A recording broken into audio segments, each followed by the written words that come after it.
Hi guys, I have yet another Icecap Protein Skimmer to show you. This one's been running about 3 months and it's doing a marvelous job. It's the Icecap K100 and I'll meet you over to sink and we'll go through the details. Okay, I'm back. You might wonder why I keep buying these Icecap, the protein, the skimmers, and the answer is simple. It's value for money. I paid $139 for this with free shipping and no tax, which I love that. And it's doing a marvelous job. The value for money is something that's tricky in this business, in this hobby that we're in. As an example, if I wanted to pay $300, I could have bought a Tunzi, and you know it's going to be high quality, you know it's going to work, you know it's going to be reliable and have available parts, etc. Because they're really good. But it's $300. So for half that, I got something here, and it works great. And how long is it going to last? That I don't know yet. So the difference between what I'd showed you before, the K250, and this one is much larger, for a much larger tank.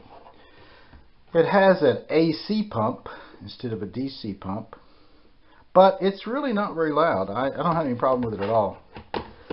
Like the K250, the housing sits on top of the pump. So the pump isn't inside, it isn't to the side, it just sits on top.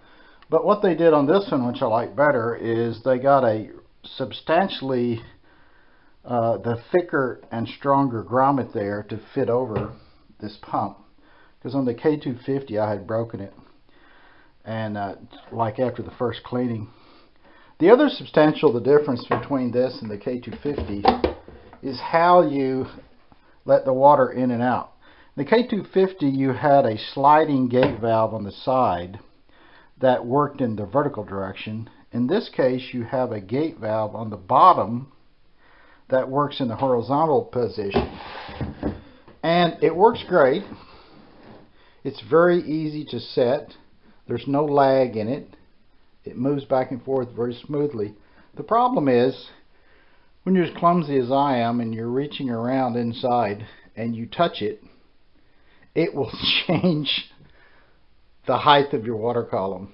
One little teak on here will change the height of the water column. So I'm always having to, after I do some kind of maintenance in the sump, as example, my filter sock is behind, which that's my fault, but that's the way it is. I have to reach back to get the filter sock. Inevitably I bump this, and if you do, it changes. Then you just set it back. One of the great things about this, when I first bought it, and I don't know if it's because my tank is so much more mature or it's just the nature of this, the protein, the skimmer.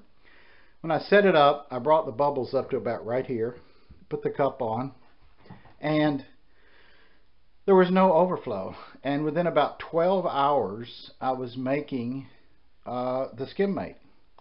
So it broke in really fast, and it makes the skim mate, which is really gross. Oh, the other thing that is very similar to the K250 is they have this massive thick O-ring that fits in this groove that sets on top of the column. And once again, I can't get it off because there's something wrong with my hands. So I just take it out and it works fine. There's no leakage. Even if there is, it's not much. I don't have any problem with it at all. So that's about it. It's a very good protein skimmer for the money. I'll see you later.